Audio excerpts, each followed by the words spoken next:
கண்ணியத்திற்குரிய அல்லாஹ்வின் நல்லடியார்களே, இஸ்லாமிய ஹிஜ்ரி ஆண்டினுடைய நிறைவு தருணத்தில் இருக்கிறோம். இன்னும் 2 நாட்களில் இந்த ஹிஜ்ரி 1445ஆம் ஆண்டு நிறைவடைகிறது. அடுத்த புதிய ஆண்டு ஆரம்பிக்கிறது. இந்த நேரத்தில் 2 விஷயங்கள் நம் சிந்தனைக்கு கொண்டு வர வேண்டியது இருக்கிறது. ஒன்று, ஒரு ஆண்டு முடிகிற போது நம்முடைய இந்த முடிய போகிற ஆண்டினுடைய நடவடிக்கைகள் குறித்த ஹிசாப். ஒரு வியாபாரி ஒவ்வொரு ஆண்டும் லாப நஷ்ட கணக்கு பார்க்கிறார். நம்மில் எல்லோரும் வியாபாரிகள் தான் இல்லையா? ஒவ்வொரு வருடமும் நாம் லாப நட்ட கணக்குகள் கடந்த ஆண்டை விட எவ்வளவு முன்னேற்றம் என்றெல்லாம் பார்க்கிறோம். ஒரு முஸ்லிமை பொறுத்தவரை 3 வகையிலே அவர் கணக்கு பார்க்க வேண்டும். ஒவ்வொரு நாளும் கணக்கு பார்க்கணும். தினமும் இரவிலே படுக்கைக்கு முன்னால் என்னுடைய இன்றைய தினம் நேற்றைய தினத்தை விட அமல்களில் சிறப்பாக இருந்ததா அல்லது நேற்றைய தினத்தை விட மோசமாக இருந்ததா? தினசரி நடவடிக்கையை நம்ம பார்க்கணும். தினமும் என்னங்க கணக்கு பார்க்கணும். இன்னைக்கு எவ்வளோ குர்ஆன் ஓதணும், எவ்வளோ திக்ர் செஞ்சோம், எவ்வளோ ஸலவாத்துகள். ஒவ்வொரு நாளும் தன்னுடைய அமல்கள் குறித்த ஒரு ஹிசாப் இருக்கணும், கணக்கு வழக்கு இருக்கணும். 2வது, வாரம் ஒரு முறை, ஒவ்வொரு வாரமும் யோசிக்கணும். இந்த ஜும்மால மாலையில் உட்காரணும், போன ஜும்மாவிலிருந்து இந்த ஜும்மா வரைக்குமான முன்னேற்றம் என்ன, அதை நாம் யோசிக்கணும். இந்த ஒரு வாரத்தில் நாம் குர்ஆன் முடித்தோமா, சிந்தித்தோமா, அதை யோசிக்கணும். 3வது, ஆண்டு முடிவில், இப்போ வருஷம் முடிய போகுது. இந்த ஒரு வருடத்தினுடைய அமல்களை எல்லாம் சீர்தூக்கி பார்க்கணும். ஆனால் நம்ம அவ்வாறு செய்வதில்லை. சஹாபாக்கள் முஹாசபா, தங்களை தாங்களே சுய பரிசோதனை, சுய விசாரணை செய்வாங்க. ஆண்டினுடைய இறுதியில் நாம் செய்யணும். பெருமானார் ஸல்லல்லாஹு அலைஹி வஸல்லம் சொல்லுவாங்க, அல்ல அமாலு பில் ஹவாத்தீம், அமல்கள் முடிவை கொண்டு இருக்கிறது. ஒரு நாளுடைய துவக்கம், ஒரு நாளுடைய முடிவு, 2மே சிறப்பாக இருந்துச்சுன்னா நடுவில் செய்கிற பாவத்தை எல்லாம் மன்னிச்சிருவான். ஒரு மனிதன் காலையில் ஆரம்பிக்கும் போதே குர்ஆன் திலாவத், ஃபஜ்ருடைய தொழுகை, இப்படி ஆரம்பிக்கிறான். காலையில் எழுந்ததும் ஃபோனை பார்க்காதீங்க. காலையில் எழுந்ததும் ஃபோனை பார்க்காதீங்க. காலையில் எஞ்சா முதல்ல குர்ஆனை பாருங்க. குர்ஆனை எடுத்து முதல்ல பாருங்க. இதான் நம்முடைய காலையில் முதல்ல படுறது குர்ஆன் தான்.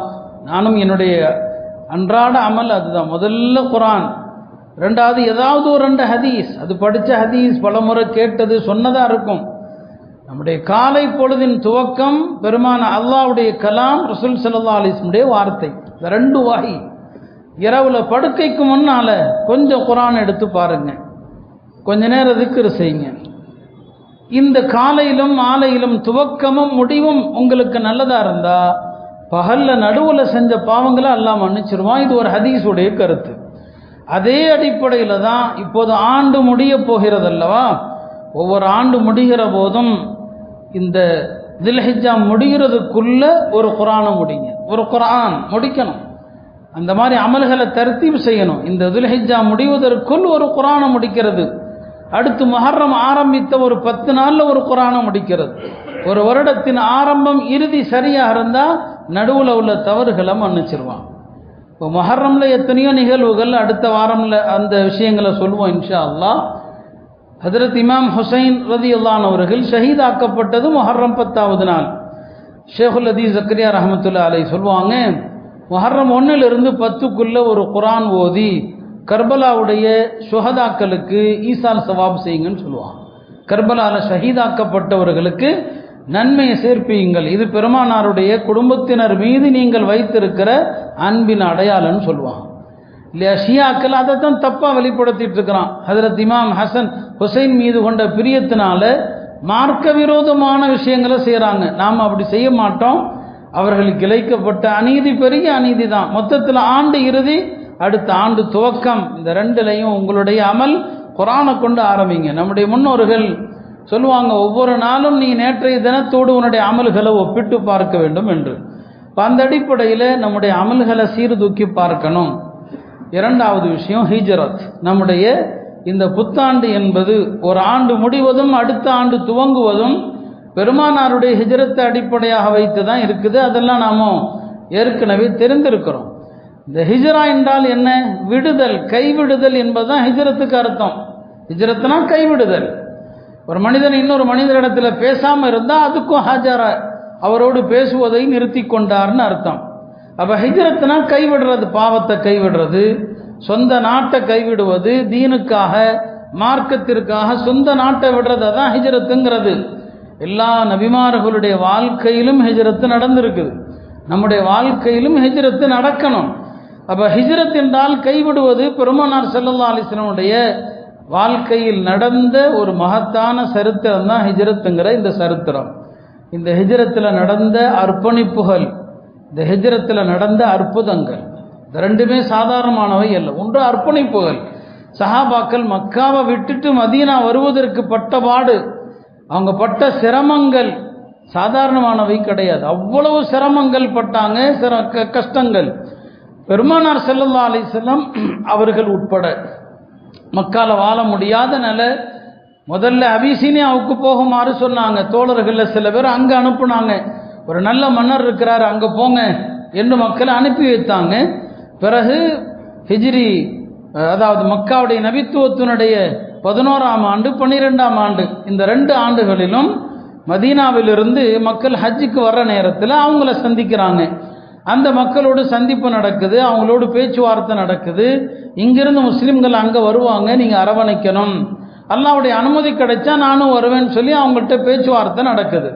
அந்த அடிப்படையில் நபி ஸல்லல்லாஹு அலைஹி வஸல்லம் அவர்கள் நபித்துவத்தின் 11ஆம் ஆண்டு தான் தோழர்களை நீங்கள் யஸ்ரிபுக்கு போங்க, அது அப்போது யஸ்ரிபாக இருக்குது, மதீனா போங்க, அல்லாஹ்வுடைய அனுமதியின் பேரில் போங்க, அந்த மக்கள் உங்களை ஆதரிப்பாங்க, உங்களை அரவணைப்பாங்க, அல்லாஹ் எப்போ எனக்கு அனுமதி கொடுக்குறானோ நான் பின்னால் வருகிறேன்னு சொன்னான். பெருமானாருக்கு முன்னாலேயே சஹாபாக்கள் பலரும் போக ஆரம்பித்துட்டாங்க. முன்னாலேயே போனவர்களில் ஹஜ்ரத் உமர் ரலியல்லாஹு முன்னால் போயிட்டாங்க, சாலிம் மௌலா அபி ஹுதைஃபா முன்னால் போயிட்டாங்க. இந்த முன்னால் சென்று விட்ட தோழர்கள் எல்லாம் எங்கே போய் தங்குறாங்க? இப்போ குபா பள்ளி இருக்குல்லையே, அங்கே தான் போய் தங்குறாங்க. எல்லாருக்கும் அங்கே தான் ஒரு முகாம் இருக்குது, அங்கே போய் தங்குறாங்க. அந்த ஹிஜ்ர செய்து போனவர்களில் குர்ஆனை அழகாக ஓதக்கூடிய சஹாபி யாருன்னா சாலிம் அவர்கள் தான். அவங்க தான் ரொம்ப அழகாக ஓதுவாங்க. நபி ஸல்லல்லாஹு அலைஹி வஸல்லம் அவர்கள் அந்த குர்ஆனை 4 பேரிடமிருந்து கற்றுக்கொள்ள சொன்னாங்க. அதில் சாலிம் ஒருத்தர். ஹஜ்ரத் உமர்லாம் இருக்கிறாங்க, ஆனாலும் இவர் தான் தொழு வைப்பார். ஏன்னா இவர் அழகான குரலுடையவர், குர்ஆனை சிறப்பாக ஓதுவார். அவரை பற்றி நபி ஸல்லல்லாஹு அலைஹி வஸல்லம் இந்த சாலிமை பற்றி சொல்லுவாங்க, அல்ஹம்துலில்லாஹில்லதீ ஜஅல ஃபீ உம்மதி மிஸ்லக. ரசூல் ஸல்லல்லாஹு சொல்லுவாங்க சாலிமை பார்த்து, சாலிம் அவர்களே, உம்மை போன்ற ஒருவரை என் சமூகத்தில் அல்லாஹ் ஒருவரை ஆக்கியதற்காக நான் அல்லாஹ் போகிறேன்னு சொல்லுவாங்க. யாரை பார்த்து? ரசூல் ஸல்லல்லாஹு அலைஹி வஸல்லம் அவர்கள் ஒரு சாதாரண ஒரு சஹாபியை பார்த்து சொல்கிறாங்க, உங்களை மாதிரி ஒருத்தர் என்னுடைய உம்மத்தா இருப்பதற்கு நான் அல்லாஹ் ரொம்ப புகழ்கிறேன்னு சொல்லுவாங்க. அப்படியானா அந்த சஹாபி எவ்வளவு உன்னதமானவர் என்பதை யோசிச்சு பாருங்க. குர்ஆன் அழகா ஓதுவாங்க, அங்கே தான் எல்லாரும் தங்கி இருக்கிறாங்க, நிறைய மக்கள் வர்றாங்க. பல்வேறு தியாகங்களுக்கு பிறகு ஒவ்வொருவரும் வந்து சேர்ந்த கதையை நாம் கேட்டோம்னு சொன்னால் கண்ணீர் வடிக்கணும். சுஹைப் ரலியல்லாஹு அன்ஹு அவர்கள் மக்கால மக்க ஆபரண தங்கம் செய்து கொடுக்கக்கூடிய தொழில் செஞ்சார். அவர் வேற நாட்டுக்காரர் தான், மக்கால தங்கியிருந்தார். அவர் ஹிஜ்ர செய்கிற நேரத்தில் சுற்றி வளைச்சிட்டாங்க. எங்களிடமிருந்து சம்பாதிச்சதையெல்லாம் கொண்டுட்டு போகலான்னு பார்க்குறியான்னு சொல்லி அந்த மக்களுக்கு மார்க்கம்தான் உயிராக இருந்தது. உலகத்தினுடைய செல்வங்கள்லாம் அவங்களுக்கு ஒரு பொருட்டே அல்ல. அவங்கள பார்த்து ஒரே கேள்வி தான் கேட்டாங்க, என் செல்வம் வேண்டுமா, நான் வேண்டுமா? உங்களுக்கு செல்வம் தான் வேணும்னு சொன்னாங்க. இன்னென்ன பொருள் இங்கெங்க இருக்குது, இடத்த சொன்னார். இங்கே போங்க இந்த செல்வம், இங்கே போங்க இந்த செல்வம், இதெல்லாம் நான் சொல்லிடுறேன், என்ன விட்டுருங்கன்னு சொல்லி போனாங்க. அதே மாதிரி எல்லாம் இருந்துச்சு. அவரை விட்டுட்டாங்க. எல்லாவற்றையும் விட்டு தான் சுஹைப் வந்தாங்க இல்லையா? இப்படி இவ்வளவு தியாகம். அவர் மதீனா சேர்ந்த போது பெருமானார் அவரை பார்த்து சொல்லுவாங்க, இப்போ நபி அவங்களும் போய் சேர்ந்துட்டாங்க. யா அபா யஹ்யா ரபிஹ பைஉக், அபு யஹ்யா அவர்களே, உங்களுடைய வியாபாரம் சிறந்த வியாபாரம், உங்களுடைய வணிகம் லாபகரமான வியாபாரம் என்று சுஹைபை பார்த்து சொல்லுவாங்க. எல்லாவற்றையும் சம்பாதித்ததை எல்லாம் வாழ்நாள் வருமானத்தை விட்டாரு, தீன் போதும் என்று விட்டாங்க. ஒரு சஹாபி இருந்தாங்க, அவருடைய பெயர் இயற்கையாக வைக்கப்பட்ட பெயர் அவருக்கு வேற. அந்த பெயர் என்னங்கிறதுல கூட கருத்து வேறுபாடு இருக்குது. அவர் ஹிஜ்ர செய்கிற நேரத்தில் அவர் பட்ட துன்பங்களுக்கு அளவே கிடையாது. அவர் மதீனா சேருகிற போது பல காயங்களோடு பலவிதமான அர்ப்பணிப்புகளோடு அப்பாவியான அலங்கோலமான கோலத்தில் வர்றார். அவர் என்னென்ன துன்பங்கள் பட்டாருங்கிறத பெருமானாருக்கு வஹி மூலமாக சொல்லப்படுது. அவரை பார்த்து பெருமானார் ஸல்லல்லாஹு அலைஹி வஸல்லம் சொன்னாங்க, ஹாதல் முஹாஜிரு ஹக்கன், இவர் தான் நிஜத்தில் முஹாஜிர், இவர் தான் உண்மையான முஹாஜிர்னு சொன்னாங்க. அன்று முதல் அவருக்கு பேரே என்ன ஆயிடுச்சுன்னா முஹாஜிர் இப்னு குன்ஃபுத். அவருடைய தந்தை குன்ஃபுத், குன்ஃபுதுடைய மகன் முஹாஜிர், முஹாஜிர்னே அவருக்கு பேரே ஆகிவிட்டது. இவ்வளவு தியாகங்கள். அபூ சலமா உம்மு சலமாவுடைய குடும்பம், கணவர் மனைவி 2 பேரும் பிரிக்கப்படுறாங்க, பிள்ளைகள் பிரிக்கப்படுறாங்க. ஹிஜ்ரத்தின் போது நடந்த துயரங்கள் எல்லாவற்றையும் அல்லாஹ்வுடைய தீனுக்காக சகிச்சாங்க. இன்னைக்கு நாம அல்லாஹ்வுடைய தீனை மதிக்கிறதும் இல்லை. ஆட்சியாளர்கள் நம்மளை மத்தியில் இருக்கிற ஆட்சியை பற்றி நாம் கவலைப்படுறோமே, எதுக்காண்டி கவலைப்படுறோம்? யாருக்காவது இந்த அரசாங்கம் ஷரியத்தை மாற்றுதுன்னா கவலைப்படுறோம். ஷரியத்தை நம்மளே மதிக்கிறது இல்லை. தலாக்குடைய சட்டங்களை மாற்றுதுன்னா கவலைப்படுறோம். தலாக்குடைய சட்டத்தை நாமளே கேலி கூத்தாக்குறோம். நான் இந்த வாரம் கூட அப்படி தான் பேசணும்னு நினச்சேன், கேலி கூத்தாகும் தலாக்குகள் என்று. நான் கடைசியில் 1-2 சொல்கிறேன். இந்த தலாக்குடைய சட்டத்தை எவ்வளவு சொன்னாலும் மக்கள் புரியறதில்லை, எவ்வளவு சொன்னாலும் புரியறதில்லை. என்ன விளையாட்டா நினைச்சிட்டு இருக்கிறாங்க நீங்க தலாக்க? மக்கள் வந்து கேட்கும்போது தெரியுது. அப்ப அரசாங்கம் மத்தியில் இருக்கிற இந்த பிஜேபி அரசாங்கம் ஷரியத்துக்கு எதிரான அரசாங்கம் கவலைப்படக்கூடியவங்கெல்லாம் இல்லை. முஸ்லிம்கள் நம்மளை குடியுரிமையை பறிச்சிருவான், நம்மள்ட்ட இருந்து சொத்துக்களை பறிச்சிருவான், அந்த கவலை தானே தவிர ஷரியத்துக்கு ஆபத்தெல்லாம் நம்ம கவலைப்படலை. நம்ம அழுது கேட்டதெல்லாம் அல்லாவுக்கு தெரியும். நம்ம ஏன் கேட்டோன்னு அல்லாவுக்கு நல்லாவே தெரியும். நம்முடைய இருப்புக்கு ஆபத்து, நம்முடைய சொத்துக்கு ஆபத்து, மீண்டும் மோடி வந்தால் அதுக்கு தான் அழுதமே தவிர நம்ம ஷரியத்துக்கு ஆபத்தெல்லாம் ஒன்றுமே கிடையாது. அப்படிலாம் எதுவுமே இல்லை. ஏன்னா முஸ்லீமுடைய நிலைமை அப்படிதான். இன்னைக்கு ஒரு நாட்டில் இருக்கிற முஸ்லீம் அரசாங்கமே இஸ்லாமிய விரோத செயல்பாடுகளை எல்லாத்தையும் கொண்டு வருது. அந்த நாட்டு மக்கள் அவரை ஆதரிக்கிறாங்க. இங்கேயும் அதே நிலைமை தான். ஒருவேளை முஸ்லீம்களுடைய இருப்புக்கெல்லாம் எந்த ஆபத்தும் இல்லைன்னா இந்த அரசு எந்த சட்டத்தை கொண்டு வந்தாலும் அதுக்கெல்லாம் கவலைப்படக்கூடிய முஸ்லீம்கள் ஒரு சிலரை தவிர யாரும் இருக்க மாட்டாங்க. அப்போ ஹிஜ்ரத்துங்கிறது தீனுக்காக வேண்டி எல்லா சுகங்கள் எல்லாவற்றையும் இழந்து அந்த மக்கள் மதீனா சேருவதற்கு பட்ட வாடு இருக்கிறதே அவ்வளவு பெரிய ஒரு துயரம். அது பெருமானார் ஸல்லல்லாஹு அலைஹி வஸல்லம் அவர்களுக்கு அல்லாஹ் தஆலா 3 நாட்டை தேர்வு செஞ்சான். இந்த 3ல் ஏதோ ஒரு ஊரை ஹிஜ்ரத் பண்ணுறதுக்கு தேர்ந்தெடுத்துக்குங்க. 3ல் ஏதோ ஒரு ஊர். ஒன்று இன்றைய ஒமானில் இருக்கிற பஹ்ரைன்கிற ஊர், ஒமானில் இருக்குது. இன்னொன்று ஷாமில் இருக்கிற ஒரு ஊர். 3வது மதீனா. ரசூல் ஸல்லல்லாஹு அலைஹி வஸல்லம் மதீனாவை தேர்ந்தெடுத்தாங்க ஹிஜ்ரத்திற்கு. அவங்களுடைய கனவுகளிலும் தொடர்ந்து காட்டப்பட்டது பெருமானாருடைய ஹிஜ்ரத்துடைய பூமி எப்படி இருக்கும். பேரிச்ச மரங்கள் நிறைந்த பகுதி, கருங்கற்கள் நிறைந்த பகுதி, அதனுடைய அடையாளங்கள் காட்டப்பட்டது. அது எல்லாமே மதீனாவுக்கு தான் பொருத்தமாக இருந்தது. ஆக இப்படி தோழர்கள் பல தியாகங்களோடு போகிறாங்க. பெருமானார் ஸல்லல்லாஹு அலைஹி வஸல்லம் அவர்கள் அல்லாஹ்வுடைய அனுமதிக்காக காத்திருக்கிறாங்க. ஒரு நபி தான் இருக்கிற ஊரிலிருந்து அல்லாஹ் அனுமதிக்காம அங்கிருந்து புறப்படவே கூடாது. அபூபக்கர் ரலியல்லாஹு அன்ஹு அவர்கள் காத்திருக்கிறாங்க. பெருமானாருக்கும் தனக்கும் ஒட்டகங்களோடு காத்திருக்கிறாங்க. எப்போ அல்லாஹ்வுடைய தூதருக்கு அனுமதி வந்தாலும் கிளம்பி விடுவது என்ற எண்ணத்தில் தான் என்னங்க இருக்கிறாங்க. பெருமானாருடைய உயிருக்கு ஆபத்தான சூழ்நிலை. மக்காவாசிகள் அவர்களை கொல்ல வேண்டும் என்று தான் திட்டமிடுறாங்க. அவங்களை கொல்வதற்கு எல்லா கூட்டத்திலிருந்தும் ஒவ்வொரு நபர் எல்லாருமா சேர்ந்து கொண்டுட்டா பழி எல்லார் மீதும் விழும் அப்படிங்கிறதுக்கெல்லாம் திட்டம் போடுறாங்க. இந்த நிலையில தான் நபி ஸல்லல்லாஹு அலைஹி வஸல்லம் அவங்களுக்கு அல்லாஹ்வுடைய புறத்திலிருந்து அனுமதி வருது, மதீனாவுக்கு புறப்படுங்கன்னு சொல்லி. இப்போ ஹஜ்ரத் அபூபக்கர் அவர்களோடு புறப்படுறாங்க. அந்த சௌர் குகையில் 3 நாள் இருக்கிறாங்க. அதற்கு பிறகு அங்கிருந்து புறப்பட்டு வர்றாங்க. மக்காவாசிகள் தேடுறதுக்கு எல்லா பக்கமும் ஆள் அனுப்புகிறாங்க. ஹஜ்ரத் அபூபக்கர் ரலியல்லாஹு அன்ஹு அவர்கள் இந்த பயணம் முழுக்க மதீனா சேருகிற வரைக்கும் பெருமானாரை எப்படி காத்தாங்கன்னு சொன்னால், சில நேரங்களில் பெருமானாருக்கு முன்னால் நடப்பார், சில நேரங்களில் பின்னால் நடப்பார், சில நேரங்களில் வலது பக்கம் போவார், சில நேரங்களில் இடது பக்கம் போவார். ஒரு முறை பெருமானாரே ஒரு சந்தர்ப்பத்தில் கேட்டாங்க, ஏன் அபூபக்கர் ஒரே மாதிரி வராமல் முன்னால் கொஞ்ச நேரம் பின்னால் வலது பக்கம் இடது பக்கம் சொன்னார். யார சொல்லலாம், உங்களுக்கு எந்த புறத்திலிருந்து ஆபத்து வரும்னு எனக்கு தெரியல, என்னுடைய சக்திக்கு முடிந்தவாறு உங்களை தாக்குறவன் பின்னால் வருவாங்கிற பயம் வந்தால் நான் பின்னால் வந்துடுறேன், உங்களுக்கு ஆபத்து முன்னால் இருந்து வருமோங்கிற பயம் வந்தால் முன்னால் வந்துடுறேன், உங்களுக்கு ஆபத்து வலது பக்கத்தில் வரும்னு தெரிஞ்சா அங்கே வர்றேன், இடது பக்கத்தில்னு தெரிஞ்சால் அங்கே வர்றேன். அப்போ தான் நபி அவங்க சொன்னாங்க, அபூபக்கரே இந்த பயணத்தில் யாரும் நம்மை நெருங்கவே முடியாது, லா தஹ்சன், நீங்கள் கவலைப்படாதீங்க, 2 இடத்துல சொன்னாங்க. குகையிலையும் சொன்னாங்க லா தஹ்சன் இன்னல்லாஹ மஅனா, பிற வழியிலையும் சொன்னாங்க பயப்படாதீர், யாரும் எம்மை நெருங்க முடியாதுன்னு சொல்லி. இருந்தாலும் அபூபக்கர் கண்காணிச்சுட்டே இருக்கிறாங்க. அப்படி இருக்கும்போது தான் ஒருத்தர் தூரத்தில் வர்றாரு, ஒரு குதிரையில் வர்றாரு.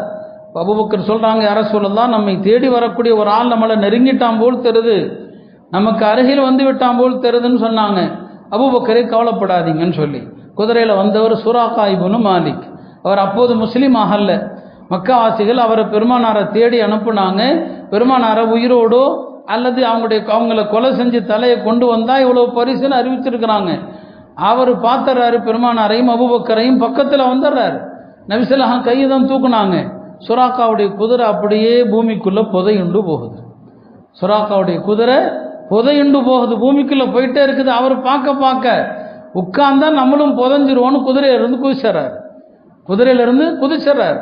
குதித்து விளங்கிறாரு, இது ஏதோ அற்புதம், மனித சக்தி அல்ல. பெருமானாரிடம் கெஞ்சுறாரு, எனக்கும் எதுவும் ஆயிடாமல் என்னையும் இந்த பூமி முழுங்கிடக்கூடாது, நீங்கள் எனக்காண்டி பிரார்த்தனை பண்ணுங்க, என்னை காப்பாற்றுங்கன்னு சொல்லி, நான் உங்களை காட்டி கொடுக்க மாட்டேன், உங்களுக்கு எந்த ஆபத்தும் என்னால் வராதுன்னு சொல்லி பெருமானாரும் சிரித்து கொண்டே ஏற்றுக்கொண்டு அவரை பார்த்து சொன்னாங்க, சுராக்காவே ஒரு காலம் வரும், அந்த நேரத்தில் முஸ்லிம்கள் பாரசீக மன்னனுடைய கோட்டைகளை வெற்றி கொள்வாங்க.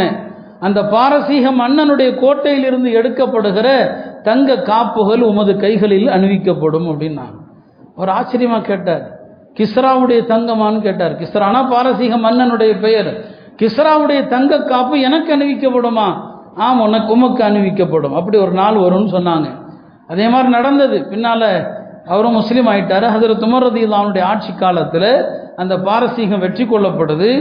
அப்போ அந்த பாரசீக மன்னனுடைய தங்க அந்த ஹசானாக்கள் கருவூலங்களை எல்லாம் 2 முஸ்லீம்கள், அப்பாவி முஸ்லீம்கள், தோற்றத்திலே பலவீனமான முஸ்லீம்கள், அவங்க அப்படியே கொண்டு வந்து ஹஜ்ரத் உமருக்கு முன்னால் கொட்டுறாங்க. எடுத்திருந்தா கூட தெரியாது. ஆச்சரியப்பட்டாங்க ஹஜ்ரத் உமர். அப்படியே கொண்டு வந்து வைக்கிறாங்க. இப்போ ஹஜ்ரத் உமர் சொன்னாங்க, எவ்வளவு நேர்மை இந்த தோழர்களிடத்துல, கொஞ்சத்தை கூட எடுக்காமல் கொண்டு வந்து வச்சுட்டாங்களேன்னு சொல்லி. இப்போ ஹஜ்ரத் அலி ரலியல்லாஹு அவர்கள் சொன்னாங்க, உமர் அவர்களே, இதில் ஆச்சரியப்பட ஒன்றும் இல்லை, நீங்கள் பேணுதலான மனிதராக இருக்கிறீர், உம்முடைய மக்களும் பேணுதலாக இருக்கிறாங்க. நீங்க ஹராம் ஹலால பேணாம நடந்திருந்தா இவர்களும் அப்படித்தான் நடந்திருப்பாங்க. ஆட்சியாளர் எப்படியோ அப்படி மக்கள், மக்கள் எப்படியோ அப்படி ஆட்சியாளர்கள். அப்ப அவர் கொண்டு வந்து போட்டுட்டார். போட்ட பிறகு ஹஜ்ரத் உமர் அவர்கள் இந்த சுராக்காவை கூப்பிட்டாங்க. சுராக்கா வாரும் என்று கூப்பிட்டு அவருடைய கையில தங்க காப்புகளை அணிஞ்சாங்க. இப்ப தங்க ஆண்களுக்கு ஹராமான்னு கேட்கக்கூடாது, ஹலாலான்னு கேட்ட ஆண்களுக்கு ஹராம், ஹலால் இல்லை. இது பெருமானார் சொன்ன வாக்குறுதி, முன்னெச்சரிக்கை, முன்ன எனக்கு அறிவிப்பு. அது உம்முடைய கையில தங்க காப்புகள் அணிவிக்கப்படும் சொன்னாங்க. உமர் கூப்பிட்டு அவருக்கு அணிவித்தாங்க. சொல்ல வந்தது சுராக்கா தேடி வரும்போது நடந்தது. அப்போ அவர் காஃபிரா இருக்கிறாரு, சுராக்கா பிடிக்கல, அவர் தான் போயிட்டார். சரி இப்படிலாம் நடக்குதுன்னு பயந்துட்டு போயிட்டார். அவர் மக்காவுக்கு திரும்புகிற போது அபூஜஹல் பார்க்குறான், என்ன சுராக்கா தேடி போன போது இருந்த முகம் இப்போ இல்லையே, ஏன் இப்படி வர்றாரு, பயந்து போய் வர்றாரு. கேட்டாங்க, என்ன சுராக்கா இப்படி வருகிறீரே என்று. அப்போ அந்த சுராக்கா ஒரு அழகான கவிதை படித்தார். அந்த அரபு கவிதையினுடைய கருத்து என்னன்னா, அபூஜஹலே, என்னுடைய குதிரை பூமிக்குள் புதையுண்டு போகிற காட்சியை நீர் கண்டிருந்தால், ஏன்னா அவர் நேரடியாக பார்த்தவர், என்னுடைய குதிரையினுடைய கால்கள் பூமியில் புதையுண்டு போகிற காட்சியை நீர் கண்டிருந்தால் நீரும் அறிந்திருப்பீர் முஹம்மது அல்லாஹ்வுடைய தூதர் என்று. அதில் நீர் சந்தேகப்பட்டிருக்க மாட்டீர். நான் கண்ட காட்சி நீ பார்த்திருந்தா முஹம்மது ஸல்லல்லாஹு அலைஹி வஸல்லம் அல்லாஹ்வுடைய தூதர் என்பதை நீரும் சந்தேகம் இல்லாமல் ஆதாரத்தோடு அறிந்திருப்பீர். அந்த காட்சி நீ பார்க்கல, முஹம்மது ஸல்லல்லாஹு அலைஹி வஸல்லம் அவர்களை யாராலும் எதிர்கொள்ள முடியாதுன்னு சொன்னார். இந்த ஹிஜ்ரத் பயணத்தில் நடந்த அற்புதங்கள் கொஞ்ச நஞ்சம் அல்ல. குகையில் இருந்தப்போ சிலந்தி பூச்சி அந்த வலை கட்டியதிலிருந்து மதீனா சேருகிற வரைக்கும் பல பல அற்புதங்கள் நடந்தது. அவ்வளவு அற்புதங்கள். ஒரு மாட்டிலிருந்து பால் கறந்ததிலிருந்து பல அற்புதங்கள். இப்படியாக அல்லாஹ் தஆலா தன்னுடைய நபியை மதீனா கொண்டு வந்து சேர்க்கிறான். பெருமானார் ஸல்லல்லாஹு அலைஹி வஸல்லம் அவர்கள் அந்த குபா, ஏற்கனவே தோழர்கள்லாம் தங்கி இருக்கிறாங்க இல்லையா, அங்கே தான் வர்றாங்க. அங்கே கிட்டத்தட்ட ஒரு வாரத்துக்கு மேலே தங்கி அங்கே ஒரு பள்ளிவாசல் எழுப்புறாங்க. அதான் இன்றைய மஸ்ஜித் குபான்னு சொல்கிறோம். நபிமார்களால் கட்டப்பட்ட பள்ளி இன்னைக்கு பூமியில் 4 தான் இருக்குது. நபிமார்கள் கட்டின பள்ளி மக்கால இருக்கிற மஸ்ஜிதுல் ஹராம், மதீனாவில் இருக்கிற 2 பள்ளிகள், குபாவும் அல்லாஹ்வுடைய தூதர் கட்டின பள்ளி தான், மஸ்ஜிது நபவியும் அல்லாஹ்வுடைய தூதர் கட்டின பள்ளி தான், 4வது மஸ்ஜிதுல் அக்ஸா பலஸ்தீனில் இருக்கிற பள்ளி. இந்த 4மே பெருமனங்க நபிமார்கள் கட்டின பள்ளி. அதனால தான் இந்த 4க்கும் ஒரு தனி சிறப்பு. மஸ்ஜித் குபால போய் தொழுதா 2 ரக்காத்து தொழுதா ஒரு உம்ரா செய்த நன்மை என்றெல்லாம் பெருமானார் ஸல்லல்லாஹு அலைஹி வஸல்லம் சொன்னாங்க. அங்கே பள்ளி எழுப்புறாங்க. இப்போ அங்கேருந்து என்ன செய்கிறாங்க, அடுத்த கட்டமாக இப்போ மதீனாவுடைய மையப்பகுதி மஸ்ஜித் நபவி எங்கே இருக்குதோ அந்த பகுதிக்கு பெருமானார் ஸல்லல்லாஹு அலைஹி வஸல்லம் அவர்கள் வர்றாங்க. வந்ததும் அவர்கள் செய்த முதல் வேலை என்ன? எவ்வளோ பிரச்சனைகள் இருக்குது, முதல் வேலை பள்ளிவாசல் தான், மஸ்ஜிது தான். மஸ்ஜிது கட்டுவதற்கு பனு நஜ்ஜார், மதீனாவுடைய கூட்டத்தினர் பனு நஜ்ஜார் அவர்களுடைய ஒரு தோட்டம், பழைய தோட்டம் அது. அங்கே சில பழைய கபர்கள் எல்லாம் இருக்குது. அந்த பகுதியை பெருமானார் பள்ளிக்காக விலை பேசுகிறாங்க, எனக்கு இந்த பள்ளியை கொடுங்கன்னு சொல்லி. அவங்க சொன்னாங்க, யார சொல்லலாம், நாங்கள் இதற்கான கிரயத்தை, இதற்கான விலையை நாங்கள் அல்லாட்ட தான் எதிர்பார்க்கணும், எங்களுக்கு வேண்டாம், எங்களுக்கு காசு வேண்டாம், நீங்கள் சும்மாவே எடுத்துங்கன்னு சொல்லிட்டாங்க. அப்போ அங்கே இருக்கிற அந்த மரங்கள் வெட்டப்பட்டது, பழைய அந்த கபர்கள் எல்லாம் தோண்டி சரி செய்யப்பட்டது, மேடு பலங்கள்லாம் சரி செஞ்சு முதல்ல ஒரு பள்ளி தான் அங்கே அமைக்கப்படுறாங்க. அந்த முதல் பள்ளியினுடைய கிபிலா பைத்துல் மக்திஸை நோக்கி இருக்குது. மதீனாவில் பைத்துல் மக்திஸ் என்பது வடக்கு திசையில் இருக்குது, மக்கா தெற்க இருக்குது, அப்படியே தலகீழ அப்படியே இருக்குது, இப்படியும் இப்படியுமா இருக்குது. இப்போ நபி ஸல்லல்லாஹு அலைஹி வஸல்லம் முதல்ல வடக்கு திசையான அந்த பைத்துல் மக்திஸை திசையை நோக்கி தான் முதல்ல பள்ளிவாசல் என்ன செய்கிறாங்க, கட்டுறாங்க. இந்த பள்ளிவாசல் கட்டுமான பணியில் பெருமானார் ஸல்லல்லாஹு அலைஹி வஸல்லம் அவர்களிலிருந்து எல்லா சஹாபாக்களும் ஈடுபடுறாங்க, எல்லாருமே. ஏன்னா பள்ளிக்கான உழைப்பில் எல்லாருமே ஏதாவது ஒரு வகையில் பங்கெடுக்கணும், காசு கொடுத்தோ உழைப்பை கொடுத்தோ ஆலோசனையை கொடுத்தோ பங்கெடுக்கணும். இந்த பள்ளிவாசல் கட்டுமான பணியில் சஹாபாக்கள் ஆளாளுக்கு ஒவ்வொரு வேலை செய்கிறாங்க. பெருமானார் ஸல்லல்லாஹு அலைஹி வஸல்லம் அவர்கள் அந்த தோழர்களை எல்லாம் உற்சாகப்படுத்தும் விதமாக ஒரு அழகான கவிதையை படிப்பாங்க. அல்லாஹும்ம லா கைர இல்லா கைரல் ஆஹிரா ஃபக்ஃபிரில் அன்சார வல் முஹாஜிரா. யா அல்லாஹ், இந்த உலக வாழ்க்கை ஒரு வாழ்க்கை அல்ல, மறுமை வாழ்க்கை தான் வாழ்க்கை. இந்த அன்சாரிகளுக்கும் முஹாஜிர்களுக்கும் பாவ மன்னிப்பை கொடுன்னு துவா செஞ்சாங்க. இப்போ அந்த பள்ளி கட்டுமான பணி சாதாரண கூரை வேயப்பட்ட ஒரு பள்ளியை தான் பெருமானார் ஸல்லல்லாஹு அலைஹி வஸல்லம் கட்டுறாங்க. ஒரு 16 மாதத்துக்கு பிறகு சின்ன மாற்றம், கிபிலா மாற்றப்படுது. அல்லாஹ்வுடைய உத்தரவு, ஃபவல்லி வஜ்ஹக ஷத்ரல் மஸ்ஜிதில் ஹராம். இப்போ மக்காவை நோக்கி திரும்ப சொல்கிறான். இப்போ தெற்கு நோக்கி கிபிலா மாற்றப்படுது. மஸ்ஜிது நபவியில் செய்யப்பட்ட முதல் மாற்றம் அது. ஆக பெருமானார் ஸல்லல்லாஹு அலைஹி வஸல்லம் வந்ததும் செஞ்ச முதல் வேலை என்ன? பள்ளிவாசல் கட்டுனாங்க. 2வது விஷயம் என்னன்னா, தோழர்களுக்கு மத்தியில் முஹாஜிர் அன்சார், இந்த 2 தோழர்களுக்கு மத்தியில் பெருமானார் ஸல்லல்லாஹு அலைஹி வஸல்லம் தோழமை ஏற்படுத்துகிறாங்க. 2 பேரும் 2 இனம் இல்லையா, அன்சார்கள் முஹாஜிர்கள். இன்னைக்கு உலகத்தில் இருக்கிற பிரச்சனை, நம்முடைய இந்தியா மாதிரி தமிழ்நாடு மாதிரியான இடங்களில் உள்ள பிரச்சனை ஜாதிய பிரச்சனை, இனப்பிரச்சனை இல்லையா. அதுதான் இன்னைக்கு உலகம் பூரா நடக்கிற அடிதடி. இவங்க வேற அவங்க வேற, மொழியில் அரபு மொழி தான். ஆனால் அதே நேரத்தில் இங்கே எப்படி பல ஜாதிக்கள் குழுக்கள் இருக்குதோ அது மாதிரி தான் அவங்க. பெருமானார் ஸல்லல்லாஹு அலைஹி வஸல்லம் அரபு மக்களுடைய அந்த அவங்களுடைய அந்த ஜீன்லேயே கிடையாது ஒற்றுமைங்கிறது, அடிதடி தான் அவங்களுடைய இயல்பு. இந்த 2 மக்களுக்கு மத்தியில் இணக்கம் அல்ல, சகோதரர்கள் ஆக்குறாங்க. நீ அவனுக்கு சகோதரர், அவர் உனக்கு சகோதரர், சொத்துல பங்கு கூட. ஆரம்பத்தில் அப்படி ஒரு சட்டம், பாக பிரிவினை சட்டங்கள் வரல, அதுக்கப்புறம் வந்துருச்சு. பெருமானார் ஸல்லல்லாஹு சேர்த்து வைக்கிறாங்க, அதை அன்சாரிகளும் ஏற்றுக்கிறாங்க. எங்களுடைய முஹாஜிர்களை அரவணைக்கிறோம் என்று அவங்கள ஏற்று அவங்களுக்கு மத்தியில் இஸ்லாமிய சகோதரத்துவத்தை உலகத்தில் அப்படி ஒரு சகோதரத்துவம் இது வரைக்கும் நடந்ததில்லை. இன்னைக்கு முஸ்லிம்கள் அந்த சகோதரத்துவத்தை மறந்து தான் கிடக்கிறோம். கஸ்ஸால என்ன நடக்குது யாருக்கும் அதை பற்றி கவலை இல்லை. இஸ்லாமிய நாடுகளுக்கோ இஸ்லாமிய நாட்டில் ஆட்சியில் இருப்பவர்களுக்கோ கிட்டத்தட்ட ஒரு 7-8 மாதங்களாக நடக்கிற அட்டூழியம், உலக வரலாறு காணாத மிருகத்தனம், அதை பற்றின ஒரு சிறு அக்கறை கூட யாருக்குமே கிடையாது. ரசூல் ஸல்லல்லாஹு அலைஹி வஸல்லம் ஏற்படுத்திய அந்த தோழமையும் சகோதரத்துவமும் இன்னைக்கு காலில் போட்டு மிதிக்கப்பட்டிருக்குது. அதை பற்றின அக்கறை இல்லாதவர்களாக ஒட்டுமொத்த முஸ்லீம் உலகமும் உறங்கி கொண்டு இருக்குது. தனக்கு வருகிற போது தான் அந்த வலியை உணர்வாங்க. அது வரைக்கும் அந்த மக்களுடைய கஷ்டங்கள் வலிக்காக ஒரு குரல் கூட உலகத்திலிருந்து வலிமையாக ஒரு குரல் கூட ஒலிக்கல. பெருமானார் 2 பேரையும் ஒன்று சேர்த்தாங்க. மதீனாவுக்கு வந்த பிறகு 3வதாக என்ன செஞ்சாங்க? 3வதாக நபி ஸல்லல்லாஹு அலைஹி வஸல்லம் செஞ்சது என்ன? ஒரு அற்புதமான அரசியல் சாசன சட்டத்தை உருவாக்கினான். அந்த அரசியல் சாசன சட்டம் என்னன்னா, ஒரு மதசார்பற்ற நாடு எப்படி இருக்கணும், ஒரு நாட்டில் பல்வேறு மதத்தை கொண்டவர்கள் வாழ்வதற்கு எப்படிப்பட்ட அரசியல் சாசனம் இருக்க வேண்டும் என்பதை பெருமானார் தான் முதல்ல எழுதினாங்க. இன்றைக்கும் உலகத்தினுடைய நடுநிலையான அரசியல் வல்லுநர்கள் அதை பற்றி பேசுகிறாங்க. பெருமானார் அமைத்த அந்த அரசியல் சாசனம் இருக்கு இல்லையா, ஏன்னா அவங்க மதீனா வரும்போது அங்கே யூத குழுக்கள் இருக்கிறான். யூதர்கள் அவர்களுக்குள்ள 3 குழுவினராக இருந்தாங்க. அதுலேயும் உயர் ஜாதி தாழ்ந்த ஜாதின்னு இருந்தாங்க. பனு நதீர் என்று ஒரு யூத குழு, அவங்க தனியாக தான் இருப்பாங்க. பனு கைனுகா என்று ஒரு யூதர்கள், பனு குறைதா. இன்னைக்கும் மதீனாவில் இந்த யூதர்கள் வாழ்ந்த கோட்டைகள் நிறைந்த பகுதியெல்லாம் இருக்குது. அதுக்குன்னு தனியாக போகலாம், அதுக்கென்று தனியாக நம்ம ஒரு காரை ஏற்பாடு பண்ணி போகலாம். ஒரு தடவை அந்த மாதிரி போனோம், இந்த கோட்டைகளை எல்லாம் பார்க்கறதுக்குன்னே போனோம். பனு குறைதா, பனு நதீர், இந்த 3 குலங்கள் வாழ்ந்தாங்க. நபி ஸல்லல்லாஹு அலைஹி வஸல்லம் அவங்க இந்த 3 குலத்தாரையும் இணைத்து கொண்டு இந்த அரசியல் சாசனத்தை எழுதுறாங்க.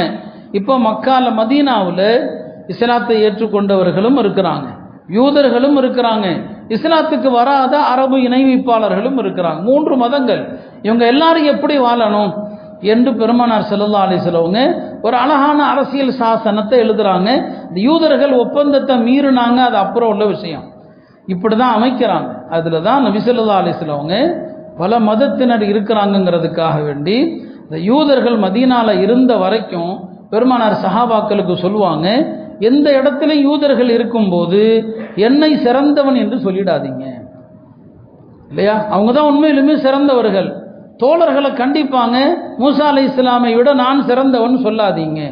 இது சமய நல்லிணக்கம், பெருமானார் பாதுகாத்த மத நல்லிணக்கம். உண்மையான சமய நல்லிணக்கத்திற்கு முஸ்லிம் கடவுளை உலகத்தில் யாருமே இருக்க முடியாது. நாம் உண்மையாக சமய நல்லிணக்கத்தை பேணுறோம். ஆனால் இன்னைக்கு மற்றவங்க பூரா முனாஃபிக்கு தான். நம்ம நினைக்கிறோம், அது கிறிஸ்தவர்களாக இருக்கட்டும் இந்துக்களாக இருக்கட்டும், பல பேர் என்னன்னா நம்மளை ஏமாத்துறதுக்கு நம்ம கூட சேர்றாங்களே தவிர ரசூல் ஸல்லல்லாஹு அலைஹி வஸல்லம் உண்மையான ஒரு நல்லிணக்கத்தை பேணுனாங்க. ஒரு முஸ்லீமுக்கும் யூதருக்கும் சண்டையாக போச்சு. ஒரு கடவீதில் சண்டை இல்லையா. யூதர் சொல்லிட்டாரு எங்க மூசா தான் உயர்ந்தவர் என்று. இது ஒரு சஹாபிக்கு கோபம் வந்துருச்சு, ஓங்கி அவரை கன்னத்தில் அரைஞ்சிட்டார். நேராக பெருமானாரிடத்தில் வர்றார், என்ன உங்க ஆட்சி அநியாயமா இருக்குது, ஏன்னா உங்க தோழரை அடிச்சுட்டாங்க. கூப்பிட்டு கண்டிச்சு பதிலுக்கு அடிக்க சொன்னாங்க. இனிமே அப்படி சொல்லக்கூடாது, மூசாவை விட நான் சிறந்தவன் சொல்லாதீங்க. பிறகு மூசா அலைஹிஸ்ஸலாமுடைய ஒரு சிறப்பையும் சொன்னாங்க. மறுமையில் சூர் ஊதப்பட்டதும் கபர்ல இருந்து முதல்ல நான் தான் எஞ்சிப்பேன். ஆனால் பார்த்தா எனக்கு முன்னால் மூசா அலைஹிஸ்ஸலாம் அல்லாஹ்வுடைய அரசு பிடிச்சிட்டு இருப்பாங்க. நான் தான் எஞ்சிப்பேன், எனக்கு முன்னால் அவங்க அல்லாஹ்வுடைய அரசு பிடிச்சிட்டு இருப்பாங்க. அது எப்படின்னு எனக்கே தெரியல. பெருமானார் அப்படின்னு சொல்லுவாங்க, எப்படின்னு எனக்கே தெரியல.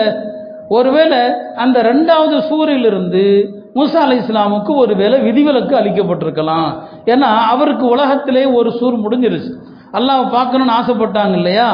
அப்போ அல்லாஹ் அவனுடைய நூறு இறங்குச்சு சினாய் மலையில்.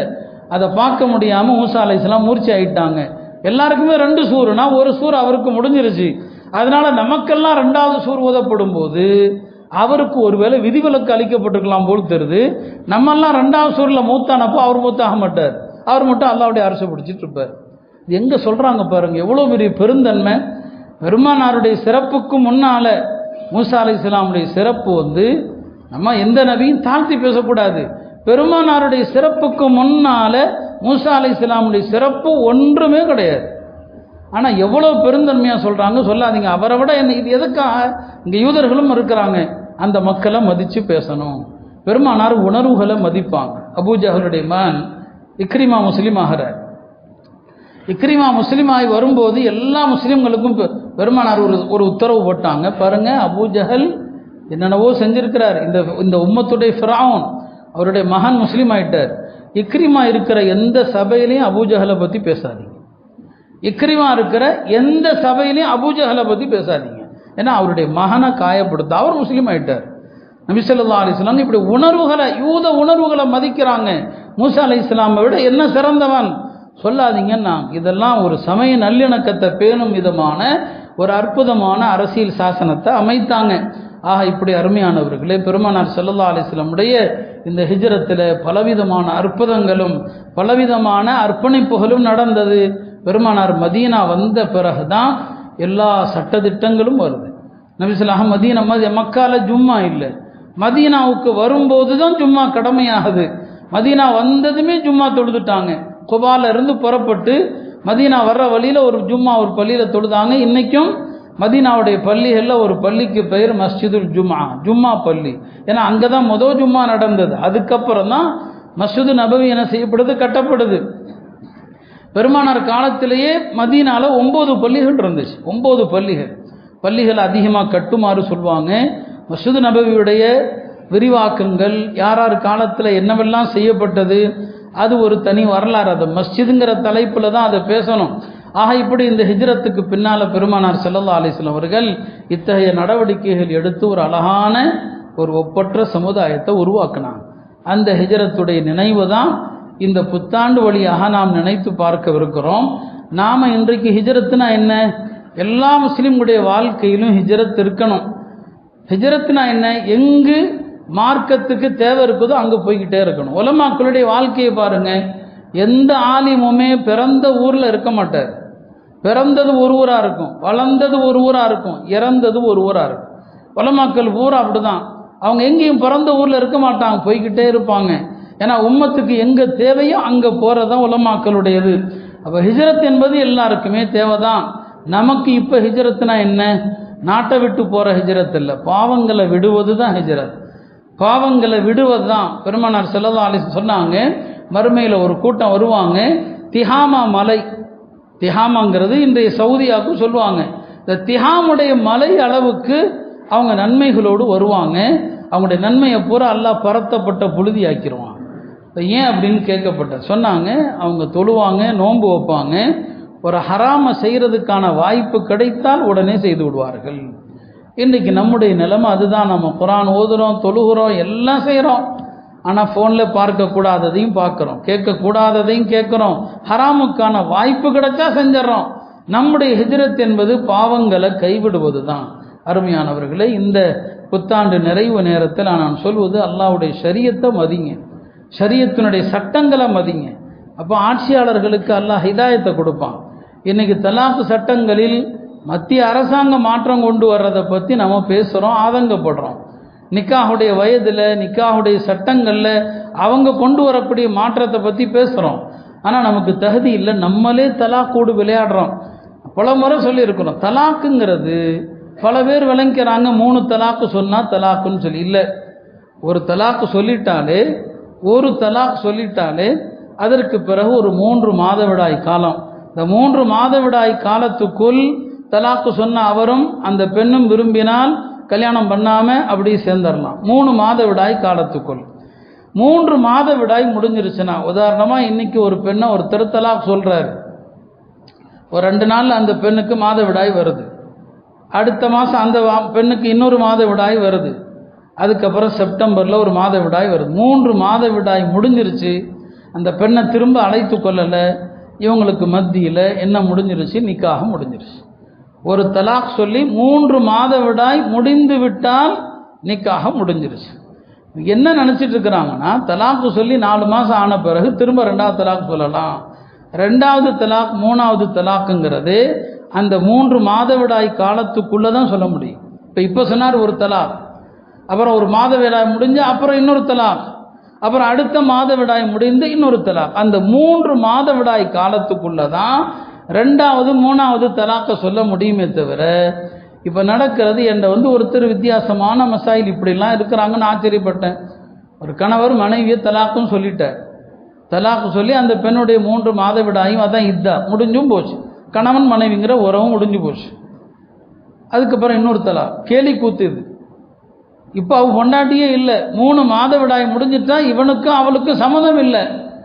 இன்னொரு தலாக், 2வது தலாக், பெரிய கேலி கூத்து. நான் சொல்ல ஹதீஸில் எப்படியெல்லாம் தலாக்கு கேலி கூத்தா அறியாமை காலத்தில் வச்சுருந்தாங்க, அதை நபி ஸல்லல்லாஹு எப்படியெல்லாம் கண்டிச்சாங்கன்னு நிறைய இருக்குது. சரி, அதை விட 2வது தலாக் சொல்கிற. இப்போ அவன் மனைவியே இல்லை. அடுத்த கொடுமை என்னென்னா, இப்போ அவருக்கு ஒரு ஆசை வருதான், நம்ம 3வது தலாக் சொல்லாமல் இருந்துக்கு இன்னொரு தலாக் சொல்லலான்னு அவர் நினச்சிக்கிட்டார். 3வது தலாக்கும் சொல்லலாம் நினச்சிக்கிட்டு, 3வது தலாக் நானாக சொல்ல மாட்டேன், அந்த பெண் கொலை வாங்கிக்கட்டும், ஏன்னா கொலை வாங்கினா அந்த கொடுத்த மகரையும் திரும்ப வாங்கி கொள்ளலாம் அப்படின்னு அவருக்குள்ள ஒரு ஆசையாம். பெண்ணாக ஹுலா கேட்டால் என்ன வாங்கிக்கலாம், மஹரை வாங்கிக்கலாம்னு சொல்லி. எவ்வளோ பெரிய அறியாமல். இனி அந்த பெண்ணை எப்படி ஹுலா கேட்குமாறு சொல்ல முடியும்? உங்கள் கணவன் மனைவியே இல்லை. ஒரு தலாக்கு சொல்லி 3 மாதவிடாய் முடிந்தால் கணவன் மனைவிங்கிற உறவு முற்றிலுமாக முடிஞ்சு போச்சு. இதை எவ்வளவு தடவை எத்தனை தடவை திருப்பி திருப்பி சொன்னாலும் விளங்குறதில்லை. இந்த தலாக்குடைய சட்டங்கள் ஹுதூதுல்லான்னு அல்லாஹ் சொல்கிறான்.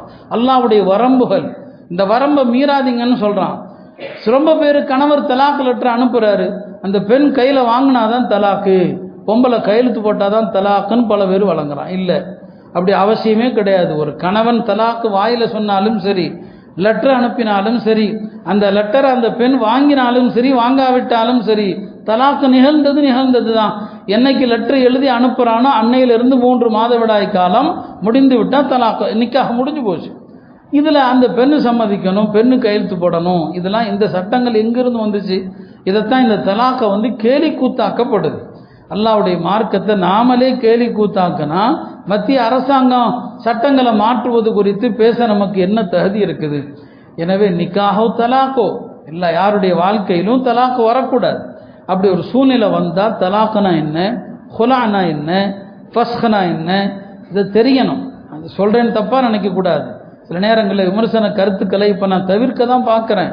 பல நேரங்களில் பல ஊர்களுக்கு யாராரோ காதிகள், இந்த சட்டம் தெரியாதவர்கள் எல்லாம் காதிகள். இந்த சட்டம் ஏன்னா இந்த சட்டங்கள் எல்லாம் இமாமா இருக்கிறவருக்கெல்லாம் தெரியாது, பேச்சாளருக்கெல்லாம் தெரியாது. அவர் இந்த பாடங்களை நடத்தணும். இந்த பாடங்களை ஒரு மதரசால இந்த ஃபிக்ஹு சட்டம் இதை நடத்துகிறவருக்கு தான் தெரியும். அவர் தான் ஆலிம்சா. எல்லாரும் ஆலிம்சாலாம் கிடையாது. அப்போ இந்த சட்டங்களை தெரியாமல் பல பேர் பஞ்சாயத்து பண்ணிட்டு உட்கார்ந்துருக்கிறான். அருமையானவர்களே, இந்த ஹிஜ்ரி ஆண்டு முடிவடைகிற நேரத்தில் ஷரியத்தை விளங்குங்க. ஷரியத்துடைய சட்டங்களை விளங்கி அதன்படி நடந்தோன்னு சொன்னால் அரசாங்கத்தால் வரக்கூடிய நெருக்கடிகளுக்கு அல்லாஹ் பொறுப்பெடுத்து கொள்கிறான். அதனால் ரப்புல் ஆலமீன் நம்முடைய மார்க்கத்தை மதித்து நடக்கிற நல்ல முஸ்லிம்களாக அல்லாஹ் நம்மை ஆக்கிடுவானாக. கஸாவுடைய முஸ்லிம்களுக்கு அல்லாஹ் விரைவில் விடுவை தருவானாக. அக்ஸாவை பாதுகாப்பானாக. அங்கே தொழக்கூடிய வாய்ப்பினை தருவானாக. நமது ஆட்சியாளர்களுடைய தீங்கிலிருந்தும் அல்லாஹ் நம்மை எதை கொண்டு பாதுகாக்க நினைக்கிறானோ அதை கொண்டு நம்மை பாதுகாப்பானாக. வஆகிரு தஅவானா அல்ஹம்துலில்லாஹி ரப்பில் ஆலமீன்.